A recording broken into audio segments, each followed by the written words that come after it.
The Stadler Generation, thankfully shortened to the GTW, is a family of 2, 3 or 4 car diesel or electric multiple units. Originating from the true neutral country of Switzerland, the GTW has been spreading its influence across various countries of Europe and even the Americas since 1995. Whilst there are a large variety of versions of this train, we will only be looking at the units used in the Netherlands today, partly due to obvious financial and time constraints, but also due to these being the only versions I've actually rode on. The Dutch GTWs can be seen serving floodplains such as Berksmeer, Zwolle, Til, Dordrecht, Stadspolders, New Amsterdam, Douwen, Kook, Sneek Nord, Oudthausen, Maastricht, Beest, Winterswijk, Vorden, Well, and Wiener. No, really, there's a place called Wiener. I'm not making this up just for a joke. So are these low floor multiple units anywhere near as good as our prized class 375s? Or was the reason Stadler sold so many was due to bribing in exchange for free stroopwafels and clogs? Let's find out. When you look at the GTW and compare it to other train types, you'll notice quite quickly that it looks a bit strange with that seemingly random extra coach in the middle of the train. This is due to its unique design for the propulsion. To explain a bit more, here we see a class 165 back in Britain. Note how the engine, fuel tank and the transmission components are located underneath the body of the train. This means that the bottom of the train has to be raised in order to prevent these vital components from scraping along the track. This can be a problem if the train serves stations with low platforms, as passengers would have to climb down steps to and from the train. Not very practical if you're in a wheelchair or are wearing a skirt. To rectify this issue with the GTW, Stadler looked at the Porsche 911 sports car and said to themselves, why don't we put the engine in the middle as well? Thus, they crammed the engine and traction equipment into an additional car called a power module or power pack and sandwiched it between the two coaches, leaving the space for passengers low and flat, as well as reducing noise and vibrations. The design also allows 4 modular train formations, with extra coaches or power modules able to be added as per the request of the customer. Depending on the specification, the trains are powered by a pair of Deutz V8 engines, a pair of MAN 6-cylinder engines, or in the case of the electric versions, some Duracell bunnies running on treadmills. This also made the train much lighter, being 14 tons lighter than a 3-car class 150. As clever as this propulsion method is, lighter trains are more at risk to adhesion issues, increasing the chances of station overruns and wheel slip during adverse weather, something Greater Anglia is far too familiar with. The class 755 back here in the UK, which uses a similar propulsion system to the GTW. To add, having the engines enclosed in these packs also brings up the issue of cooling, especially during summer months, where you can clearly hear the fans working overtime in the power pack to ensure the engines don't melt into a puddle of fondue. Despite these glaring issues, this propulsion method is still used on certain Stadler trains to this day, so it still does more good than harm, if you ask me. The Dutch GTWs were introduced to displace older multiple units including the Wadloper, Buffel and the Lind 41. I have been on the Lind 41 multiple times and I'm desperate to do a review of this train soon. On the flip side, I have only rode on the Buffel once in my life and I barely remember what it was like. I didn't hate it, at least. I have not rode on the Wadloper as they have all been banished to Poland, Romania and even South America of all places. Regardless, I have a good benchmark of what to expect of these trains. All of these trains are operated by private companies, including a River, Q-Bus and Connection, with specifications and formations differing by region. Some units have swiveling mirrors by the cabs to facilitate the use of driver-only operation, which is apparently a thing in the Netherlands as well. There are also a handful of units in the north that have been fitted with the PZB safety system to allow cross-border use of the trains into the German town of Leer. However, this line has been cut off from the Netherlands since 2015 due to a cheeky ship quickscoping the Bascule Bridge. This bridge has since been demolished and is being rebuilt as a swing bridge, expected to reopen in 2024. In terms of appearance, I think these trains look pretty good. They are part of the 4th generation of the GTW, built around the mid to late 2000s, but still follow along with the basic concept of the earlier versions of this train. The first generation of the GTW was very boxy, almost looking like a streamlined Toblerone. The second generation looked a lot smoother and I quite like it, and the third and fourth generations are pretty much identical to one another. I quite like the liveries applied to the trains as well, with the Arriva Limburg and Arriva Friesland liveries being tied with being my favorites, even if turquoise is very close to being an uncreative color. The units operated by Connection under the Breng branding have advertising on the power packs, which is fine in itself, but they all have pretty bad puns on them. And I really mean pretty bad puns. I also enjoy how the units sound as well. Both the Dutes and MAN engines sound great on startup, idle and at full power, and the electric units sound awesome as well. I don't have much of a preference between the sounds honestly. In fact, it was pretty hard for me to work out which one was which until I rewatched the footage again. The GTW is fast. From the research I've done, the GTW's maximum acceleration rate varies between 0.7 and 1 meter per second squared, wholly depending on its specifications. It's agreed upon that the electric versions have faster acceleration due to the considerable power difference when compared to the diesel units. The top speed of these trains is the same, at 140 km per hour, though Wikipedia says the Limburg units are apparently nerfed to 125 km per hour. Even then, 140 km per hour is only reached on a few lines these trains run on, with some branch lines having disgustingly slow line speeds, as in 70 km per hour slow, though this is probably due to unstable terrain issues and the trains crossing areas that would flood if it's so much rain for 5 minutes. So what are the GTWs like to ride on? Since there are slight differences between the interiors, I thought it would be a good idea to look at the interiors by region, though we'll go over the basic traits that are shared among most of the units too. For entertainment purposes, we shall start in the north and make our way southwards, starting with the recently refurbished Friesland GTWs. As we approach to board, a cute little ramp is deployed at the doors to reduce the chance of you falling into the void. Very nice. On board we are presented with a nice looking 2+2 seating arrangement throughout the coach, with large windows to watch the windmills and tulips pass by. These seats are okay to sit in, with comfort comparable to the Class 450 back in England. Tables are provided behind the seats as well as charging points, rubbish bins and passenger displays that were designed by some competent human beings, giving you all the information you need for your journey.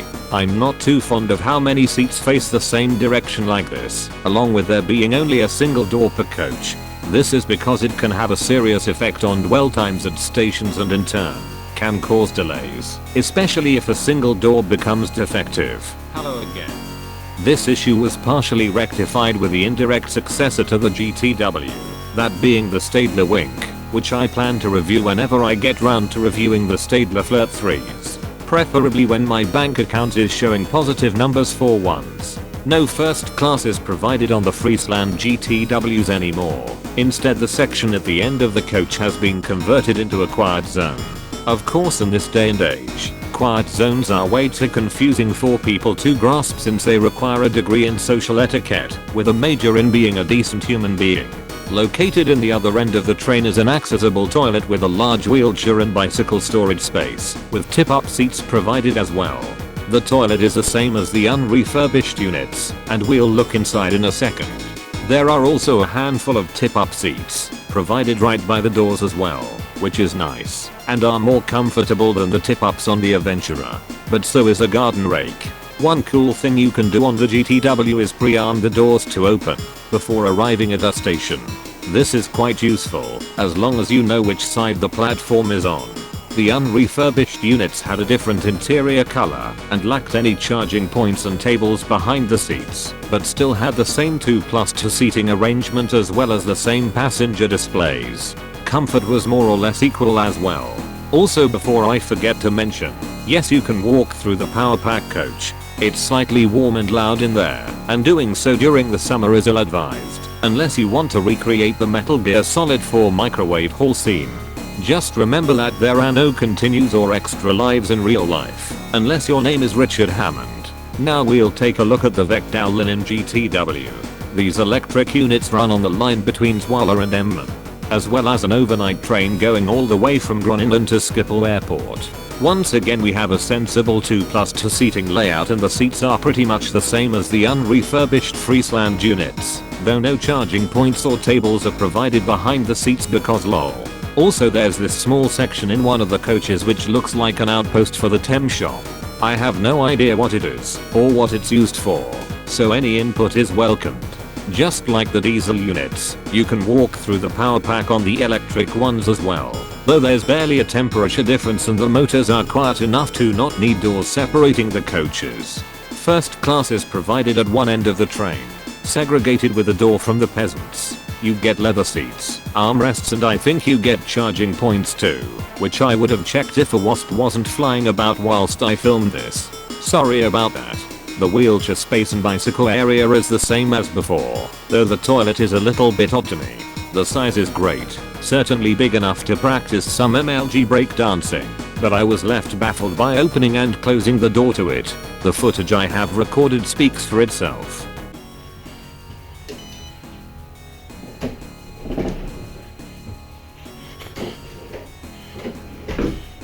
Oh dear.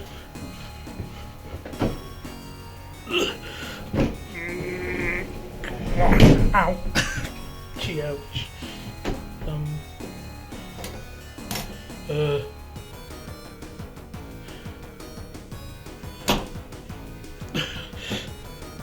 Okay, I guess that's locked. Now we'll have a quick look at the Achterhoek units. These diesels run around in the eastern part of the Netherlands, and were the first versions I rode on personally. The connection ones also share this section. It's pretty similar to the unrefurbished Friesland units with 2+2 seating again. However, we get a simply massive bicycle and wheelchair space. Holy crap, this space is huge. The maximum allowed isn't shown, so we'll just say that you can fit 655 bicycles here. This does come at the cost of no toilets on board, which is just gay. There's also a comically small first class section, about half as big as the Vecdal linen version, and with nothing separating it either. I can't think of a better way to spend €25 outside of burning it. The interior of the connection units is the same as the other Achterhoek units.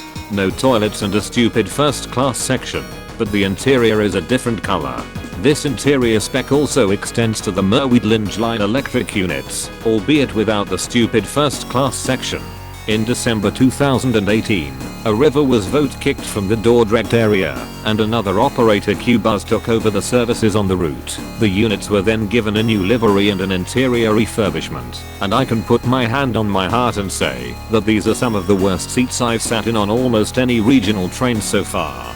I'm saying this with full acknowledgement that the Class 195 and the 700 exist, but at least I know what I'm getting myself into with those trains. Here the appearance of these seats is deceptive. It tricks you into thinking you'll be sitting on silk, but it's harder than reinforced concrete. It's nice that you get armrests and charging points now, as well as still having the extremely large bicycle space, but would adding decent seats during the refurbishment really be too much of an ask as well? Of course there are still no toilets. IBS is a myth after all. Last and least we have the Limburg GTWs. You have 5 guesses as to which part of the Netherlands these diesel and electric units run in. I'll give you a hint by saying it's the area that's actually above sea level. As we look at the oh no, not this 3+2 seating bollocks again. Please no. So the reason behind this stupid interior was because these GTWs were originally ordered by another operator, Veolia, who originally ran buses and trains in the Limburg region before getting vote-kicked in late 2016. And just to remind you, Veolia was known under a different name in the past. Whilst I'm moaning a lot about these seats, I will give credit and say that they are more comfortable than the Q-Bus seats. If anything, they feel like they are the same spec as the other GTW seats, just a bit more narrow. Another point I will offer is that a toilet is provided on the Limburg units, next to the well-sized wheelchair and bicycle space, and for some reason you get a small bit of 2+2 seating here instead. Thank goodness for that. You also get first class at one end of the train for some odd reason, though here the seats have just been recolored using the Microsoft Paint Fill tool, with an armrest or two fitted. Again, I love burning my euros on such a worthwhile upgrade. The future of the Dutch GTW seems to be rather stable for now, with no direct replacements on the way. However, it's worth mentioning of an ongoing program that will eventually affect the Limburg diesel GTWs. The Mars line that runs between Nijmegen and Roermond is being upgraded by ProRail, with various improvements such as more sections of double track, smoother curves to increase the line speed, platform extensions and electrification. Arriva have also invested in some brand new 3-car Stadler Flirt 3 electric trains to run on the line. With these 13 new trains in the box, a new express service will also be able to run on the route, and of course, the diesel GTWs will then become obsolete and will most likely be sent to the scrap yard. This upgrade isn't expected to be complete until 2027, and this is due to various delays and supply issues, and considering ProRail is involved, we may as well add a few more years to that estimate, or decades if you prefer. Conclusion. Honestly, I like the GTW as a train, and I enjoy riding them when I go to the Netherlands. Actually, let me rephrase that. I enjoy riding the Friesland and Vectal linen units. I can tolerate the Limburg versions to an extent, but the Achterhoek units and especially the Merwiedlinge line units can go and eat several tons of clay for all I care. It's so annoying how this perfectly acceptable train was ruined by such garbage seating and lack of toilets. Maybe I'm in the minority here, but I don't like traveling about with a full bladder. Plus, I still don't understand the inclusion of first class on non-intercity routes and on lines that get stupidly busy already. Perhaps this is just my modest way of life kicking in once again, and that I could never see myself being in the 1% of the population. I would love to review more Stadler GTWs that run in other countries in the future, but that will have to wait until fate and my bank account say so. Now you know my thoughts on the Dutch versions of the Stadler GTW. Go out there and wait, that's a bad idea. Look how cold it is today. It's like living in an ice cube. Thanks, Obama.